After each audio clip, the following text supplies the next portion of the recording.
Oi, gente, aqui é a Isabela Lapp e a gente está começando hoje mais uma entrevista do Fica a Dica. Hoje a gente vai falar de um assunto que a gente nunca falou por aqui, que é o universo dos filmes, dos documentários.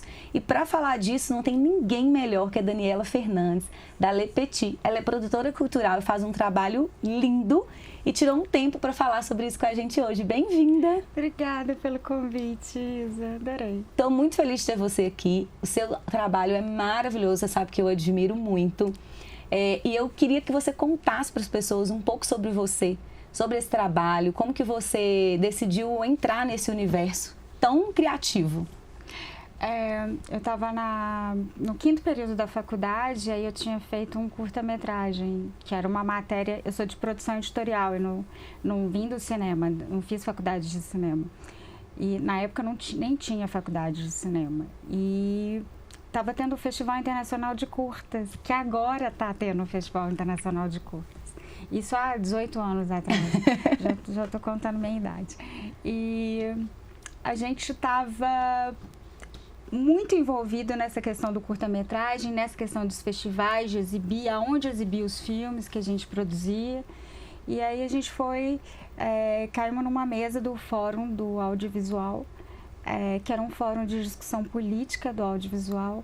Aí eu falo que nesse momento que a mosquinha me picou e eu entrei para o audiovisual e nunca mais saí, assim. Então, eu tenho esses 18 anos, eu tenho trabalhado muito com política do audiovisual. Nesse momento eu estou na vice-presidência do Sindicato da Indústria do Audiovisual aqui de Minas, o SINDAV. E tenho meus projetos também, né? Meus festivais de cinema, enfim, mas essa área política é uma área que a gente, enfim, é lutar pelo coletivo, né? Então, eu aprendi muito com a minha mãe, que foi sindicalista também, de sindicato de jornalista, que lutar pelo coletivo é uma das melhores coisas. Então, a gente luta, mas a gente trabalha ao mesmo tempo também, né? A gente produz. Com certeza. E quais são seus projetos hoje? Eu já falei de vários aqui, mas só para eles identificarem que é você.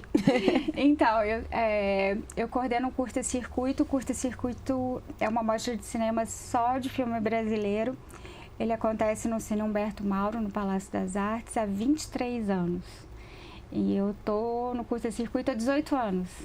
O Curta Circuito, ele... Você tá querendo contar a sua idade mesmo.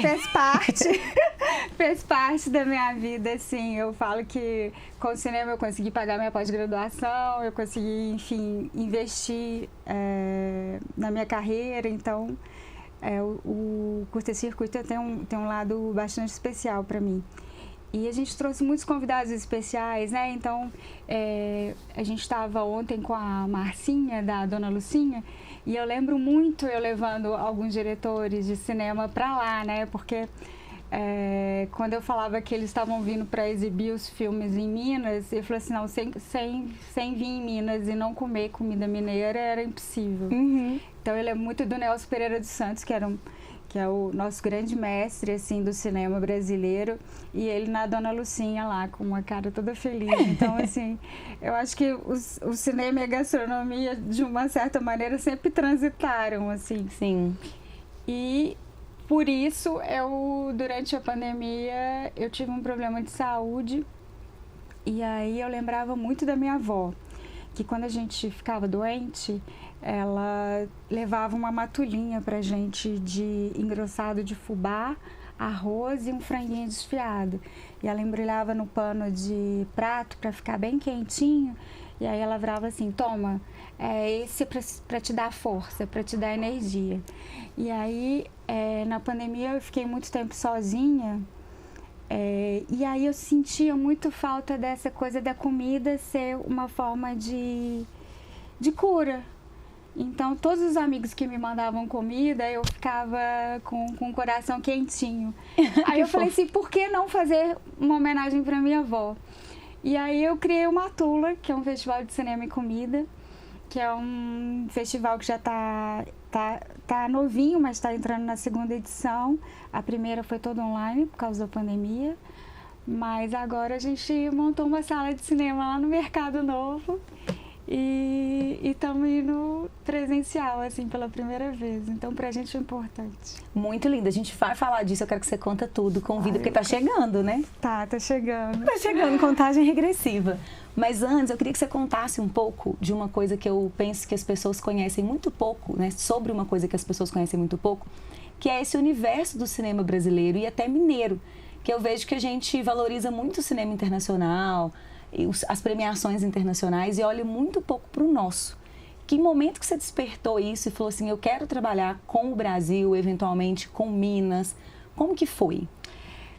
Eu acho que participando desses festivais pelo Brasil afora, a gente tinha um acesso a muito conteúdo feito por diversos cantos do país e um conteúdo absurdamente maravilhoso, assim. E não fazia sentido a gente não exibir a nossa história, né? A nossa vida. Então, o curta-circuito, durante muito tempo, ele exibia curta-metragem porque não tinha janela de exibição. Antigamente, a gente não tinha YouTube, né? Que a gente podia colocar os filmes lá, né? E eu lembro que eu ainda sou da época do negativo da película, que você botava debaixo do braço e levava para exibir. Mas é uma produção tão rica, tão diversa, e nessa parte política também a gente defende tanto, né? O nosso território, a questão da memória, da preservação da nossa história. Então, eu acho que a gente tem feito um trabalho bem intenso de divulgação do cinema brasileiro e do cinema mineiro, né? Eu acho que o cinema mineiro, nos últimos tempos, ele tem tido um frescor e uma visibilidade muito boa, né? Recentemente, a gente teve o Marte 1, que foram uns indicados brasileiros ao Oscar, e que teve uma repercussão maravilhosa, e o filme é lindíssimo, assim. E mais recentemente a gente teve uma produção que Minas Gerais tinha uma tradição, mas nunca tinha um longa-metragem, que era animação. Uhum.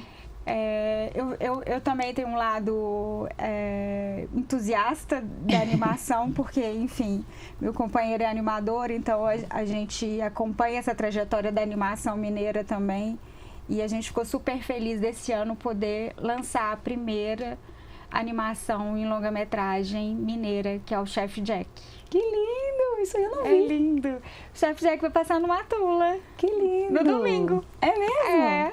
Então conta pra gente agora sobre o Matula, porque a gente está vendo vários eventos, várias coisas acontecendo na cidade ao mesmo tempo, e entre essas programações tem o Matula, que é nos dias 27, 28 e 29. Isso. Conta um pouquinho como que vai ser, onde, no Mercado Novo, mas assim, explica o conceito. O Matula, a ideia é a gente montar uma estrutura, uma sala de cinema, mas que não fosse uma sala de cinema, porque a ideia do Matula é uma ideia muito caseira, né? É uma ideia que vem muito sentimental, assim. Então, o que a gente quer proporcionar ao público, que ele se sinta confortável, que ele se sinta na sua própria casa ou na casa da sua avó, né? Que é aquele acolhimento mesmo. E lá a gente conseguiu dividir em algumas atividades. Então vai ter cozinha show na sexta e no sábado. A gente está trazendo o chefe Fagner Rodrigues, que trabalha pelo Sebrae, e a Aline Schermola, que é uma especialista em cozinha afro-brasileira. Uhum. Que eu sou doida para conhecer. Que ela é maravilhosa. Eu sou doida para conhecer ela. Ela chega na sexta-feira. E ela é incrível, assim, eu vou levar ela até no circuito de mercearias com o Nenel para mostrar um pouquinho a nossa história para ela, assim. E tem as palestras, que a gente quer muito que as pessoas entendam qual que é o poder do audiovisual para a gastronomia e como ela pode ser uma ferramenta super estratégica, inclusive para o turismo, né? Sim. Quando a gente fala de turismo cinematográfico, pouco se fala de turismo cinematográfico, mas é uma das áreas mais interessantes e que tem mais visibilidade e aporte, assim, né? A gente tem casos, assim, do Game of Thrones, que naquela área específica daquele país transformou o país, né? Virou um ponto de referência de visitação local. Então a gente quer muito abordar isso. E a gente quer contar a nossa história. A gente está falando esse ano de ancestralidade. E aí a gente, praticamente 99% dos nossos filmes são brasileiros e 70%, 80% dos nossos filmes são mineiros, porque também a gente precisa contar a nossa história e precisa ver e rever a nossa história, né? Então, é um pouquinho desse cenário cinematográfico. E o que é legal, a gente tem os tours. Eu fiz uma parceria com o Nenel há uns 2 anos atrás, com Mercearias de BH, que é um circuito histórico. A gente visitou 5 mercearias e neles a gente fez o primeiro curta-metragem, né, o Mercearias de BH. E a gente vai fazer esse tour pelas mercearias também, né? Mostrar um lado de Belo Horizonte que as pessoas não conhecem, mas que é um lado que pode ser muito legal. E que você não precisa não necessariamente visitar sempre aqueles locais Sim. óbvios da cidade. Uhum. Inclusive, eu inspirei muito em você nos seus circuitos, porque eu acompanhava bastante os seus circuitos e era impressionante como era rico, porque você conhecia produtores locais, você conhecia a história do local e você tinha uma visibilidade enorme e uma forma de atração do público também super interessante, né? Acho que falta tempo. Ficar no óbvio, né? A gente pode criar circuitos turísticos na cidade Sim. de forma criativa também. E isso está super em alta quando a gente pensa em turismo de experiência. Porque quando a gente pensa em turismo de experiência, a gente não fala de conhecer ponto turístico, tirar foto e sair. Exato. A gente fala de viver o local, né? Encontrar as pessoas, conhecer a história. E isso só fica diferente e marcante para você se você construir, na minha visão, o seu circuito ou buscar circuitos que te abraçam. Então, por exemplo, o circuito de mercearia é um circuito que me abraça. Então, eu vou me sentir representada Sim. naquilo. Ou criar o meu. Então, muitas vezes, quando eu criava, era por isso. Não, eu era apaixonada. Seus circuitos eram o que veio na minha cabeça, assim... Poxa, alguém está fazendo um circuito criativo pela cidade, né? Que ótimo. A gente fez 8 edições. Maravilhoso. Então, chamava Coisas de Mineiro, edição. Aí tinha um complemento que marcava a edição, né? E que agora me falta tempo. Lindo é que era tudo documentado nas redes sociais. Então, a gente que não podia estar no circuito, a gente estava ao mesmo tempo. Então, a gente viveu essas histórias também. Então, todo o circuito que o Coisas de Mineiro fazia, a gente estava ali. Ai, que coisa maravilhosa. É bom isso, né? Eu acho que Belo Horizonte não é à toa a cidade criativa da gastronomia. E não só da gastronomia, né? A gente tem um circuito de designer super interessante. Então, assim, no curta-circuito também, os kits express, todos são envolvidos com produtores locais da cidade, porque é um cenário criativo muito intenso e que precisa ser muito valorizado. E pouco se fala também, né? Eu acho que ainda é um pouquinho tímida essa questão. Era isso que eu ia te falar. Porque, por exemplo, às vezes a gente quer participar e fala assim, onde que eu tenho uma informação sobre o cinema mineiro ou brasileiro ou sobre esses projetos? Por quê? Se a gente entrar, falar, hoje eu quero ir ao cinema. Aqui em Belo Horizonte hoje, eu só vejo que sai do óbvio a sala do Cine Belas Artes e aquela sala da Unimed também, às vezes, transmite uns filmes diferentes. Uhum. Fora isso, se você olhar cinema, é alta produção, filme hollywoodiano, vamos chamar assim, que eu não sei o termo certo para definir, mas você não tem aquela informação dessas rotas tão bem organizadas para ficar mais atraente para o público. Isso é um erro meu ou tem algum jeito de... É uma observação, e é uma observação, às vezes, triste para a gente que trabalha com audiovisual, é ver que o governo não valoriza. Então, nos últimos anos, desde que o Temer assumiu, a gente não tem cota de tela. Cota de tela é o seguinte, é uma porcentagem que os exibidores são obrigados a exibir conteúdo brasileiro. E não tem mais essa cota de tela. Os exibidores não são obrigados a exibir. E aí fica muito nesse circuito alternativo para exibir os nossos filmes, né? O que a gente está brigando agora no Senado, e que provavelmente deve sair, é uma cota de tela. E uma novidade também que a gente tem é que a gente está lutando por uma cota de tela mineira aqui também, com a Assembleia Legislativa. Porque assim, como que a gente vai conseguir ver os nossos filmes? A gente precisa ver os nossos filmes, os filmes precisam entrar em cartaz e tem uma produção vasta. A Paulo Gustavo está vindo aí, vai vir uma geração de longas-metragens incríveis e que a cidade precisa escoar essa produção e precisa exibir, né? Sim. A gente não faz filme para colocar na gaveta, né? A gente faz filme para as pessoas verem. Ainda assim. mais tendo tanta riqueza para mostrar. Nossa! É muita coisa para mostrar. Dani, e você como uma eterna divulgadora desse universo, conta pra gente, onde que a gente consegue ter todas as informações sobre os seus projetos? Seria na rede social do Curta Circuito, da Le Petit, você tem um canal do YouTube, como que é? Eu confesso que eu tenho que dar um puxão de orelha para mim mesma, assim. Cada projeto tem uma rede social específica. O @Curta Circuito, que é a mostra que acontece no primeiro semestre, e o Matula agora é no segundo semestre. Então, o Matula Film Festival, filme mudo, sem o E. E eu confesso que a Le Petit está um pouquinho desatualizada, o site da empresa, porque a gente consegue focar muito naquele momento do projeto. Então, assim, cada projeto tem uma rede e uma independência comunicativa, porque eu acho que cada um deles tem as suas peculiaridades. Um DNA, uma identidade. Uma identidade. Então, eu não queria misturar isso com a Le Petit, assim. Então, é Matula Festival? Matula Film Festival. Matula Film Festival, com E mudo. E Curta Circuito. Curta Circuito. Então, aí lá que tem a agenda, a programação e tudo. E se a gente entrar lá agora, a gente já vê essa programação do fim do mês. Já vê. A programação do Matula já saiu do forno, tá mega quentinha. E tá linda. Tá linda. Posso dizer que está linda. Inclusive, um dos filmes que vai ser exibido é um filme sobre as matriarcas da nossa cozinha, que é um filme de produção da sua empresa e que marca também a Bienal da Gastronomia.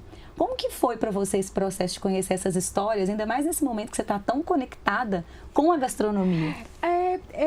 Assim, me veio muito de surpresa e fiquei muito feliz por poder contar essas histórias e poder conhecer essas histórias dessas mulheres, né, que foram tão precursoras nas suas épocas e se a gente está aqui é um pouquinho do trabalho, da força delas, Sim. né?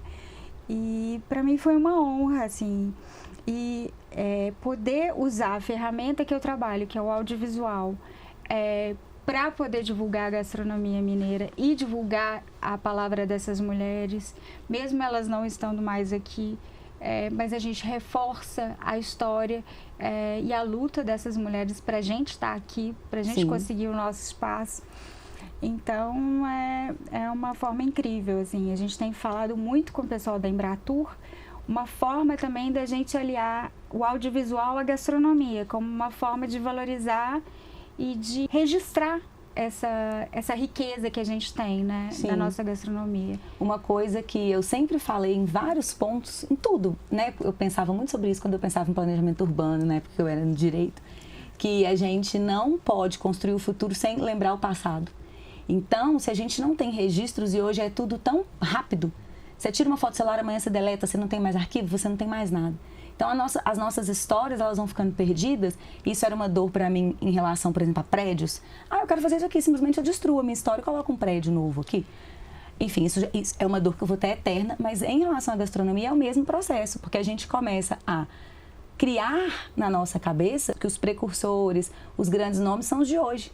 E a gente esquece que isso tudo está lá atrás, né? E que sem essas pessoas lá de trás, muitas vezes, nem essas que a gente já consegue reconhecer, porque muitas, elas nunca serão reconhecidas. A gente não tem futuro, porque a gente não tem identidade gastronômica, a gente não tem nada sem isso, né? Eu vi muito, por exemplo, quando a dona Maristela Libânio, que dona Maristela era uma cozinheira, mas ela não tinha restaurante. E o fato de você não ter um restaurante já é um dificultador para você conhecer a obra dela. Uhum. Mas ela foi uma precursora da valorização da gastronomia mineira, da comida mineira. É uma pesquisadora incrível. eu fico pensando assim, as pessoas achando que algumas pessoas foram precursoras, mas ela já estava fazendo lá na década de 60, 70, já produzindo, já falando daquele assunto, e que as pessoas esquecem, né? A memória fica perdida. E uma forma do audiovisual é não deixar essa memória se perder também, né? Você registrar e falar assim, não, ela existe e ela merece ser reverenciada e ser valorizada pelo trabalho, né? Sim. Assim, a Rita Lobo tem um trabalho incrível de pesquisa alimentar, mas se ela conhecesse 1/3 do que a dona Maristela fez de pesquisa e de busca, acho que você viu o documentário, ela buscava os cadernos de receita. Não, eu fiquei impressionada, eu filmei. Eu não vou postar para não acabar com a surpresa, mas eu tenho todos os filmes para eu lembrar daquilo para sempre. Tipo assim, aquilo ali eu vou guardar no meu drive, entendeu? Porque foi lindo naquela hora que vai virando. Gente, ontem aconteceu isso porque a gente assistiu e assim, todo mundo chorou. Então, preparem-se. Eu olhei pro lado assim, e vai Dani. exibir no Matula, então. Exato, que dia é domingo, né? Vai ser domingo. Eu olhei pro lado assim, gente, ó, não tinha ninguém. Entendeu? Que não todo mundo estava em lágrimas. Então, assim, foi muito marcante. Eu tava do lado da Virgínia, do BH Dicas. Em lágrimas. A Virgínia chorando. Eu falei assim, ai, deu certo. Deus, deu muito certo. Mas é importante, né? A gente tem esse cuidado histórico também e esse cuidado cinematográfico também, né? É tanta história para contar, né, Isa? Eu acho que a gente só está começando. Só começando. E eu espero muito que o Matula estimule muito essa produção de conteúdo audiovisual, sabe? Porque a gente tem uma mostra específica que se chama Raízes Mineiras. Então, a gente está lançando 4 filmes novos sobre a gastronomia mineira. Então, assim, por favor, façam filmes. E assistam os nossos filmes. Dani, queria te agradecer. Muito obrigada. Gente, sigam ela, porque vocês já entenderam que é tudo muito maravilhoso, muito especial. E divulguem isso também. Porque às vezes a gente, né, ouve uma coisa, acha interessante e esquece de compartilhar. Exato. Mas todos nós temos esse papel. Eu falo que hoje a gente confunde muito influência com audiência na internet. Só que influência a gente tem com todas as pessoas do nosso entorno. Exato. Então, a gente tem que levar as mensagens boas. Eu entro no Uber, por exemplo, eu já contei qualquer coisa que eu acho que é legal. Então, assim, a gente vai... troca, né? Eu não perco a chance, entendeu? Não, perfeito. É isso mesmo. Obrigada, amém. Venha mais pra gente conversar mais sobre esse assunto tão lindo. Espero que vocês tenham gostado, que compartilhem esse vídeo com mais pessoas e que continuem acompanhando o Fica a Dica, tanto diariamente na rádio, como aqui também no YouTube. A gente se vê.